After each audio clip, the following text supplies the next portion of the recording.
Hello students, welcome back to my channel Commerce Lady. I am Jayashree Yadav. So previous class में हमने पढ़ा था कि meaning of journal entry और journal entry के rules की हम जर्नल एंट्री को कैसे पास करेंगे और हमने एक क्वेश्चन किया था उससे रिलेटेड. सो आज की क्लास में हम स्पेशल एंट्रीज और एडजस्टमेंट एंट्रीज के बारे में डिस्कस करेंगे. ठीक है, चलिए फिर इस वीडियो को यहाँ पे स्टार्ट करते हैं. सबसे पहले आउटस्टैंडिंग एक्सपेंसेस. ठीक है, सबसे पहले what do you mean by outstanding expenses. Outstanding expenses से आप क्या समझते हो? ठीक है, in a business enterprise when some expenses which are yet to be paid at the end of the accounting year, ठीक है, due to one reason or the other. इससे आप क्या समझते हो कि किसी भी अकाउंटिंग पीरियड के मतलब एक ईयर के एक्सपेंसेस हैं लेकिन अभी तक वो अनपेड हैं. ठीक है, of the end of the accounting period, हमने एक अकाउंटिंग पीरियड है और अभी तक वो खर्चे हमने पेमेंट अभी तक हमने करी नहीं है, करनी बाकी है. ठीक है, तो उन एक्सपेंसेस को हम क्या बोलते हैं? Outstanding expenses. वो जो खर्चे हैं हमारे, भाई हमने काम तो निकलवा लिया बट अभी तक हमने पेमेंट करी नहीं है, तो उन एक्सपेंसेस को हम कहेंगे आउटस्टैंडिंग एक्सपेंसेस. फॉर एग्जांपल, जैसे कि आपके यहाँ पे कोई एम्प्लॉय काम करता है. ठीक है, उस एम्प्लॉय ने आप सर्विस कर ली, आपने उसकी सर्विस का आनंद तो ले लिया लेकिन अभी क्या है, उसको पेमेंट करी नहीं है, करनी बाकी है, तो वो हमारी क्या हो जाती है? आउटस्टैंडिंग एक्सपेंसेस हो जाते हैं. ठीक है, these are the expenses which should have been paid during the current year. मतलब वो जो एक्सपेंसेस है वो हमें करंट ईयर में ही पे करना था but due to some reason हम क्या है, which have not been paid, but किसी कारण हम उसकी पेमेंट उस ईयर में नहीं कर पाए. ठीक है, इसको हम एक एग्जाम्पल से समझते हैं. If an employee is paid salary, अगर हम एक एम्प्लॉय को सैलरी पे कर रहे हैं at 1000 per month and if during the year only 11 month salary amounting to 11,000 has been paid to him. बस हमने उसको 11 महीने की ही सैलरी दी है. ठीक है, तो 1000 क्या हो गया? 1000 for 1 month will be outstanding salary. तो ये हमारी क्या हो जाएगी? आउटस्टैंडिंग सैलरी हो जाएगी. ठीक है, अब इसकी हम जर्नल एंट्री जो है वो कैसे पास करेंगे? Salary account debit to outstanding salary account. अब हमने इस सैलरी अकाउंट को डेबिट क्यों किया है और आउटस्टैंडिंग सैलरी ये हमारी क्रेडिट क्यों होगी, इसको देख लेते हैं. ठीक है, अब जो हमारी सैलरी अकाउंट है भाई, वो क्या है? हमारी एक तरीके से हमें पेमेंट करनी है, ये हमारा खर्चा हो गया भाई. ठीक है, सैलरी अकाउंट हमारा एक्सपेंस हो गया. नॉमिनल जो रूल है वो हमारा क्या कहता है कि ऑल एक्सपेंसेस आर डेबिटेड. इसीलिए हमने सैलरी अकाउंट को क्या किया है? डेबिट किया है. ठीक है, अब देख लेते हैं आउटस्टैंडिंग सैलरी को हमने क्रेडिट क्यों किया है. आउटस्टैंडिंग सैलरी को हमने क्रेडिट इसीलिए किया है क्योंकि ये हमारी लाइबिलिटी है. अगर क्यों लाइबिलिटी है हमारी कैसे हुई? क्योंकि हमें क्या है? पेमेंट करनी है, अभी तक हमने पेमेंट करी नहीं है, करनी है. सो ये हमारी आउटस्टैंडिंग सैलरी क्या है? लाइबिलिटी है, एक बर्डन है. कभी ना कभी मुझे पेमेंट करनी तो होगी, ये तो नहीं है मुझे पेमेंट नहीं करनी. सो इसीलिए हमने आउटस्टैंडिंग सैलरी को क्रेडिट में किया है बिकॉज इट्स अ लाइबिलिटी. ठीक है, तो इसकी सिंपल सी एंट्री क्या हो जाएगी कि salary account debit. Salary account debit क्यों? क्योंकि ये हमारे लिए एक खर्चा है और खर्चा जब हमारा बढ़ता है तो वो क्या होता है? डेबिट. ठीक है, टू आउटस्टैंडिंग सैलरी अकाउंट इसलिए क्रेडिट हुआ है क्योंकि ये हमारी लाइबिलिटी है, इट्स अ बर्डन, हमारे ऊपर बोझ है कि हमें उसकी पेमेंट करनी है, इसीलिए हम इसको क्रेडिट करेंगे. ठीक है, आई होप आपको ये समझ में आया होगा. उसके बाद जो सेकंड है वो है हमारा प्रीपेड एक्सपेंसेस. अब प्रीपेड एक्सपेंसेस आपके क्या होते हैं, इसको देख लेते हैं. देयर आर सर्टेन एक्सपेंसेस, ठीक है, which are related to the next year. ऐसे बहुत सारे खर्चे हैं, सर्टेन एक्सपेंसेस हैं जो कि हमारे रिलेट हैं किससे? नेक्स्ट ईयर, मतलब अगले साल के लिए, अगले अकाउंटिंग पीरियड के लिए. ठीक है, which have been paid during the current year in advance. But हमने क्या कर दिया, उसकी जो पेमेंट है वो करंट ईयर में ही कर दी, ठीक है, मतलब हमने एडवांस में क्या कर दी, उसकी पेमेंट कर दी। These are called prepaid expenses, इनको हम क्या बोलते हैं, prepaid expenses. The benefit of such expenses will be receive during the next accounting year. But जो इनका बेनिफिट है, ठीक है, वो हम क्या करेंगे, नेक्स्ट ईयर में ही ले पाएंगे, जो हमारी नेक्स्ट अकाउंटिंग पीरियड होगी हम उसी में क्या है, इनका बेनिफिट ले पाएंगे, ठीक है। अब फॉर एग्जाम्पल जैसे कि आप अपने फ़ोन का रिचार्ज कराते हो, ठीक है, तो आप पहले क्या करते हो कि अपने फ़ोन का प्रीपेड रिचार्ज कराते हो, उसमें आप क्या करते हो, पहले रिचार्ज करवा लेते हो, राइट। उसके बाद जो है आप अपनी सर्विस लेते हो, तो वो क्या है, आपका एक प्रीपेड एक्सपेंसेस, ठीक है, कि भाई आप पहले तो रिचार्ज करा लेते हो, पहले आपने पेमेंट कर दी है, उसके बाद 3 महीने 4 महीने का जितने का भी आपका रिचार्ज होता है, उसके बाद आप उसकी क्या होते हैं, सर्विस की बेनिफिट लेना स्टार्ट करते हो, राइट। तो वही है आपके प्रीपेड एक्सपेंसेस, कि आप पेमेंट क्या कर देते हो, एडवांस में पेमेंट आप उसकी कर देते हो, लेकिन बेनिफिट्स आप आने वाले पीरियड में लेते हो, ठीक है। अब हम इसको एक एग्जांपल के थ्रू समझ लेते हैं कि insurance premium amounting to 1200 is paid on 1 July 2016 for 1 year, ठीक है।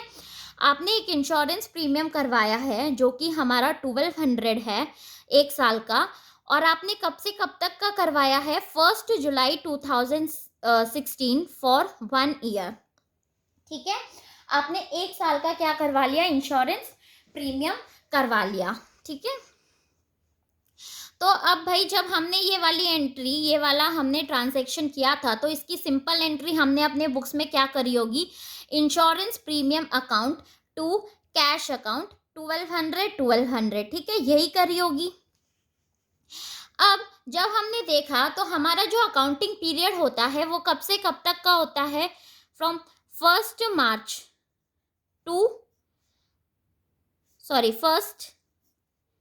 अप्रैल टू 31 मार्च, ठीक है, ये आपका क्या होता है, एक बिजनेस का अकाउंटिंग पीरियड होता है, ठीक है। अभी आपने कब करवाई है भाई, 1 जुलाई को आपने क्या कराया है, इंश्योरेंस प्रीमियम करवा लिया, 1 जुलाई 2016, 1 साल का करा लिया, ठीक है, मतलब कि 30 जून 2017 तक का, ठीक है। बट जो हमारा अकाउंटिंग पीरियड है वो तो क्या है, 31 मार्च को ख़त्म हो जाता है, मतलब कि हमारा 30 मार्च 2017 को क्या हो गया, ईयर एंड हो गया, मतलब क्लोज हो गया हमारा बिजनेस का अकाउंटिंग पीरियड, ठीक है। उसके बाद मार्च के बाद हमारे कितने महीने बच गए, अप्रैल, मई एंड जून, ठीक है, ये 3 महीने बच गए, मतलब हमने इन 3 महीनों का क्या कर दिया, एडवांस में पेमेंट कर दी, ठीक है। तो अब हम अपने बुक्स में भाई उनको ठीक करेंगे कि भाई हमने पहले तो हमने क्या कर दी, पूरी एंट्री हमने क्या कर दी, पूरा का पूरा हमने दिखा दिया 1200 का, बट बाद में हमें पता चल रहा है कि भाई ये 3 महीने तो हमने क्या कर दिए, एडवांस में पेमेंट कर दिए इन 3 महीनों की, ठीक है। तो उसमें हम क्या करेंगे, जो हमने इंश्योरेंस प्रीमियम को यहाँ पे डेबिट किया था उस पूरे के पूरे को हम क्या कर देंगे, यहाँ पे क्रेडिट कर देंगे, ठीक है, क्योंकि हम उसको सही कर रहे हैं। और प्रीपेड इंश्योरेंस को हम डेबिट कर देंगे। हमने इसको डेबिट क्यों किया, क्योंकि ये हमारा एसेट है भाई, जब हमारा एसेट इंक्रीज होता है तो हम उसको क्या करते हैं, डेबिट, क्योंकि हमने एडवांस में पेमेंट कर दी है लेकिन अभी तक उसका बेनिफिट लिया नहीं है, लेना बाकी है, तो वो हमारे लिए क्या हो गई, एसेट हो गई। और जब एसेट हमारी इंक्रीज होती है तो हम उसको क्या करते हैं, डेबिट करते हैं, ठीक है। इसीलिए हम क्या करेंगे, prepaid insurance account to insurance premium account, ठीक है।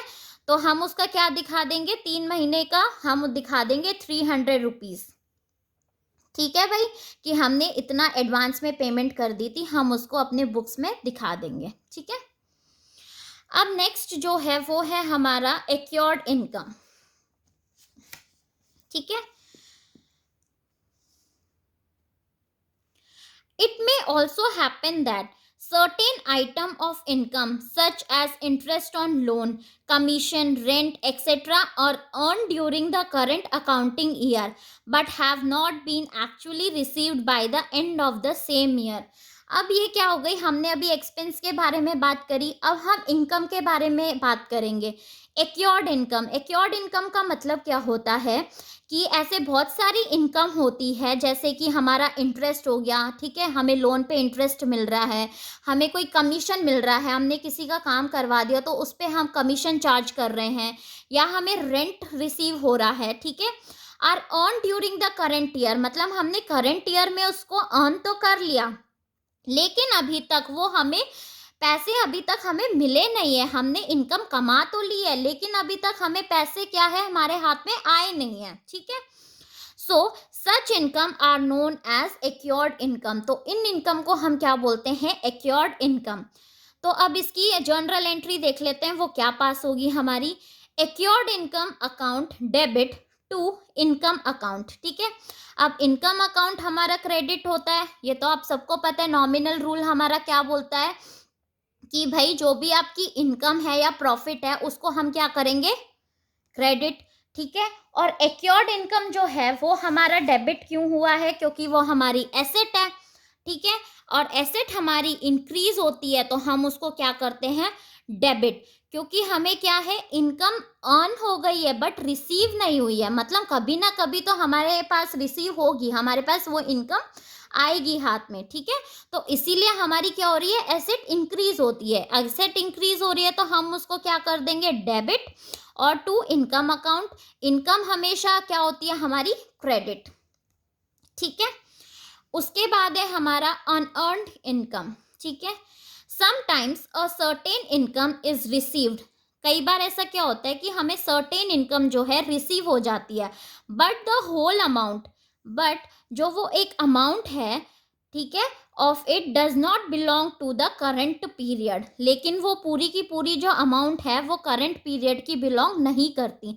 मान लो कि हमें 20,000 की जो है वो इनकम हुई है, ठीक है, उसमें 10,000 तो हमारे इस साल के हैं, लेकिन जो हमारे 10,000 और है वो क्या है, पूरी की पूरी जो इसमें 20,000 है ये पूरी की पूरी करंट ईयर की नहीं है, उसमें से 10,000 क्या है, हमारे नेक्स्ट ईयर के हैं, ठीक है, नेक्स्ट अकाउंटिंग पीरियड को वो बिलोंग करते हैं।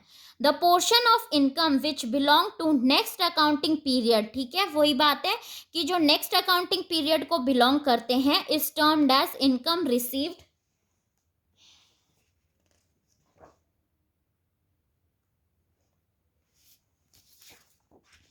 इन एडवांस, ठीक है, मतलब कि हमें वो क्या हो गई, इनकम एडवांस में रिसीव हो गई। तो उस केस में हम क्या एंट्री पास करेंगे कि income account debit to unearned income account, ठीक है। अब इनकम अकाउंट हमारा डेबिट क्यों हुआ भाई, जब आपने एंट्री पास करी होगी, जब आपने इस इनकम को क्या किया होगा, क्रेडिट किया होगा, राइट। जब हमने उस टाइम पे इसको क्रेडिट किया था तो अब हम इसे सही करने के लिए क्या करेंगे, डेबिट करेंगे, ठीक है। तो इसीलिए हमने इनकम अकाउंट को क्या किया है, डेबिट किया है, ठीक है, टू अनअर्न्ड इनकम। अब ये हमारी अनअर्न्ड इनकम क्या है, लाइबिलिटी है। लाइबिलिटी जब हमारी इंक्रीज होती है तो हम उसको क्या करते हैं, क्रेडिट करते हैं, इसीलिए हमने टू अनअर्न्ड इनकम को क्या किया है, यहाँ पे क्रेडिट किया है, ठीक है। अब ये लाइबिलिटी हमारी कैसी है भाई, कि हमने पैसा तो हमें एडवांस में मिल गया, लेकिन अभी हमने क्या है, काम किया नहीं है, तो वो क्या है, एक तरीके का हमारे ऊपर बोझ है, ठीक है, अभी काम करना क्या है, बाकी है। तो इसीलिए अनअर्न्ड इनकम हमारी क्रेडिट हो जाती है और इनकम अकाउंट हमारा डेबिट हो जाएगा, ठीक है। आई होप आपको समझ में आ रहा होगा, ठीक है। उसके बाद नेक्स्ट है हमारा डेप्रिसिएशन अकाउंट, ठीक है। अब what do you mean bye depreciation, depreciation से आप क्या समझते हो, it is a permanent and continuing decrease, ये एक परमानेंट और कंटिन्यूइंग डिक्रीज है in the value of assets, ठीक है, of an account of wear and tear on the passage of time. जब फॉर एग्जाम्पल आप कोई मशीन खरीदते हो, ठीक है, आप उसका रेगुलर इस्तेमाल करते रहते हो, तो क्या होता है कि हमारी जो एसेट है उसमें क्या होता है कि उसकी वैल्यू जो है वो डिक्रीज हो जाती है, उसको हम क्या कहते हैं, डेप्रिसिएशन। ठीक है, it is a business expenses, ये हमारा एक बिजनेस एक्सपेंसेस है, दो it is not paid in cash. ठीक है, ये हमारा बिजनेस एक्सपेंसेस है। डेप्रिसिएशन जो है वो हमारा क्या है भाई, नॉमिनल अकाउंट है। ठीक है, since it represent a loss and hence is debited, जो इसकी एंट्री होगी वो हम क्या करेंगे, depreciation account debit to asset account. Depreciation किस लिए, क्योंकि ये हमारा नॉमिनल अकाउंट है और ये हमें एक लॉस हो रहा है। ठीक है, तो इसीलिए हम इसको क्या कर देंगे, डेबिट टू एसेट अकाउंट। अब एसेट को हमने क्रेडिट क्यों कर दिया, क्योंकि एसेट की वैल्यू यहाँ पे क्या हो रही है भाई, डिक्रीज हो रही है, रिड्यूस हो रही है। ठीक है, तो जब भी एसेट की वैल्यू रिड्यूस हो जाती है, डिक्रीज हो जाती है, तो हम उसको क्या करते हैं, क्रेडिट। तो इसीलिए depreciation account debit to asset account credit. ठीक है, देन है हमारा इंटरेस्ट ऑन कैपिटल। ठीक है, अब in true efficiency of business it is a normal practice to charge business with interest on proprietor's capital. अब जो है हमारा बिजनेस वो क्या करता है भाई, कि इंटरेस्ट ऑन प्रोप्राइटर्स कैपिटल हम इंटरेस्ट लगाते हैं, हम चार्ज करते हैं इंटरेस्ट। ठीक है, profit left after charging the amount, जो हमारा प्रॉफिट लास्ट में बच जाता है जब हम क्या कर देते हैं, अमाउंट ऑफ सच इंटरेस्ट, हम जब चार्ज कर लेते हैं अमाउंट ऑफ इंटरेस्ट, उसके बाद भी हमें अगर प्रॉफिट बच जाता है तो interest are the real profit earn by the business, मतलब वो हमारा एकदम रियल प्रॉफिट है जो कि बिजनेस ने अर्न किया है, कि हमने इंटरेस्ट पे करने के बाद भी हमें कुछ अमाउंट ऑफ प्रॉफिट बिजनेस को बच गया है। ठीक है, सच इंटरेस्ट, जो ये इंटरेस्ट है भाई वो क्या है, लॉस है from the point view of business. ठीक है, अगर हम बिजनेस के पॉइंट ऑफ व्यू से सोचे तो बिजनेस के लिए तो क्या है, एक तरीके का लॉस ही है भाई, क्योंकि वो क्या है, प्रोप्राइटर को इंटरेस्ट पे कर रहा है कैपिटल पे। ठीक है, तो वो उसके लिए क्या हो गया, लॉस हो गया। और therefore according to the rule of nominal account interest account is debited, तो हम उसको क्या करते हैं, डेबिट करते हैं, क्योंकि लॉस, नॉमिनल अकाउंट हमारा क्या बोलता है, जो भी हमारा लॉस है या फिर जो भी खर्चे हैं उनको हम क्या करते हैं, डेबिट। ठीक है, the amount of such interest is a gain, ये अमाउंट ऑफ इंटरेस्ट जिसको मिल रहा है, मतलब प्रोप्राइटर को मिल रहा है, वो क्या है, उसके लिए गेन है, मतलब इनकम है। ठीक है, from the point view of proprietor his capital is increase, और उसकी कैपिटल क्या हो जाती है भाई, इंक्रीज हो जाती है। ठीक है, by the amount of interest and capital account is credited, तो हम इधर क्या कर देंगे, interest on capital account debit to capital account. Interest on capital क्यों, क्योंकि ये हमारे लिए क्या है भाई, खर्चा है, लॉस है, बिजनेस के पॉइंट ऑफ व्यू से ये एक तरीके का लॉस है। और कैपिटल अकाउंट को हम क्रेडिट क्यों करते हैं, क्योंकि ये एक तरीके की इनकम है। कैपिटल, कैपिटल हमारी क्या कर रही है, बढ़ रही है, बढ़ती है, तो हम उसको क्या करते हैं, क्रेडिट। ठीक है, उसके बाद इंटरेस्ट ऑन ड्राइंग्स। अब इंटरेस्ट ऑन ड्राइंग देख लेते हैं, जैसे हमारा क्या लगता है, इंटरेस्ट ऑन कैपिटल लगता है, उसी तरीके से हम क्या है, इंटरेस्ट ऑन ड्राइंग भी लगाते हैं। ठीक है, such an interest is an expense, ये इंटरेस्ट क्या है, एक एक्सपेंस है, खर्चा है। अगर हम प्रोप्राइटर के पॉइंट ऑफ व्यू से देखें तो उसके लिए क्या है भाई, ये एक तरीके का खर्चा है प्रोप्राइटर के लिए। ठीक है, and a gain to the business, but business के लिए ये क्या है, एक गेन है, मतलब इनकम है। ठीक है, तो हम क्या करते हैं, drawing account will be debited and interest account will be credited. ठीक है, तो इसकी जो एंट्री होगी वो क्या होगी, drawing account debit to interest on drawing. ठीक है, ये आपकी इंटरेस्ट ऑन ड्राइंग की जो है वो एंट्री हो जाएगी, drawing account debit to interest on drawing account. ठीक है, अब हम इस पे एक क्वेश्चन करके देख लेते हैं इसी से रिलेटेड।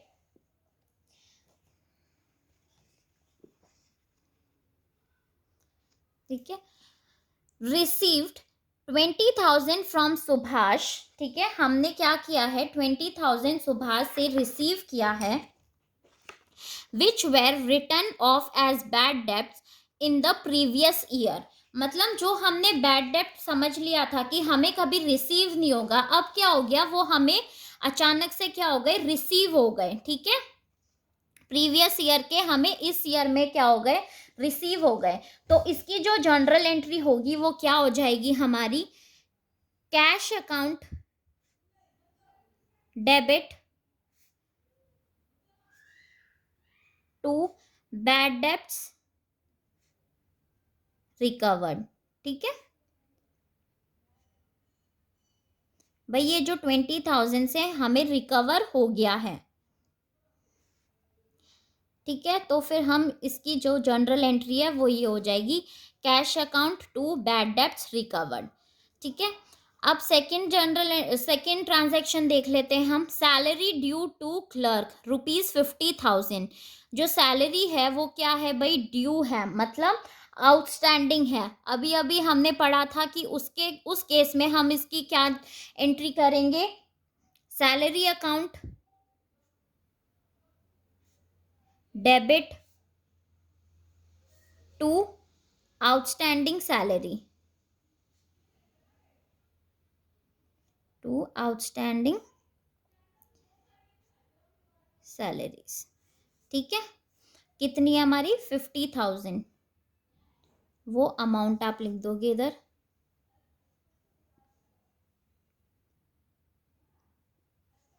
ठीक है। उसके बाद थर्ड एंट्री हमारी क्या है, out of the rent paid this year, ठीक है, जो हमने रेंट पे किया था 10,000 is related to next year. तो मतलब ये क्या हो गई हमारी, एडवांस हो गई, मतलब प्रीपेड रेंट हो गया हमारा।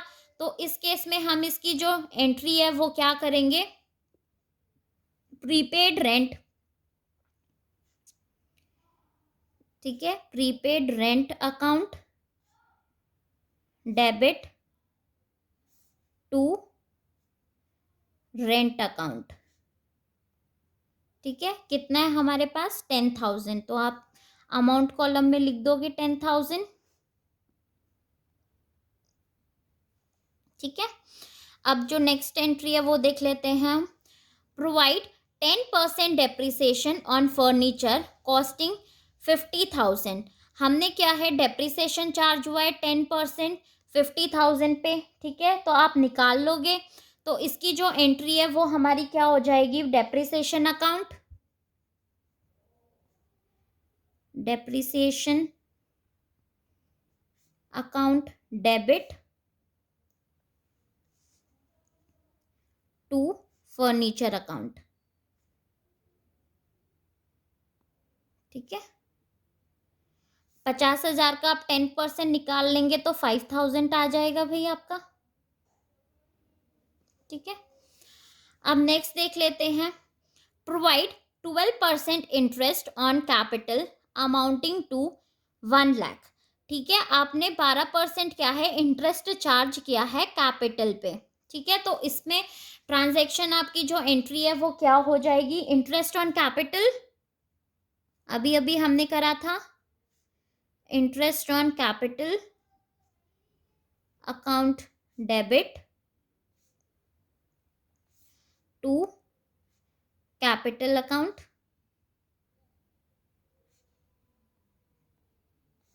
ठीक है।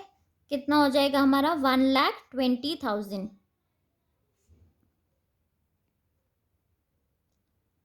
ठीक है, ये अमाउंट आ गई आपकी। उसके बाद है charge interest on drawing, interest पे हम क्या कर रहे हैं, ड्राइंग पे इंटरेस्ट चार्ज कर रहे हैं, मतलब 8,000, ठीक है। तो इसमें हमारी जो जनरल एंट्री है वो क्या पास हो जाएगी, drawing account debit to interest on drawing,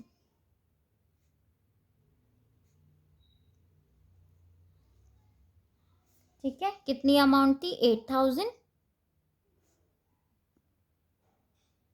ठीक है। आई होप आपको ये समझ में आया होगा। नेक्स्ट क्लास में हम गुड्स से रिलेटेड क्वेश्चंस करेंगे और कुछ स्पेशल स्पेशल एंट्रीज देखेंगे और उस पे एक हम क्वेश्चन भी करेंगे। सो आई होप आपको समझ में आया होगा। अगर आपको समझ में आया है तो इस वीडियो को लाइक कीजिए, शेयर कीजिए एंड कमेंट कीजिए। Thank you.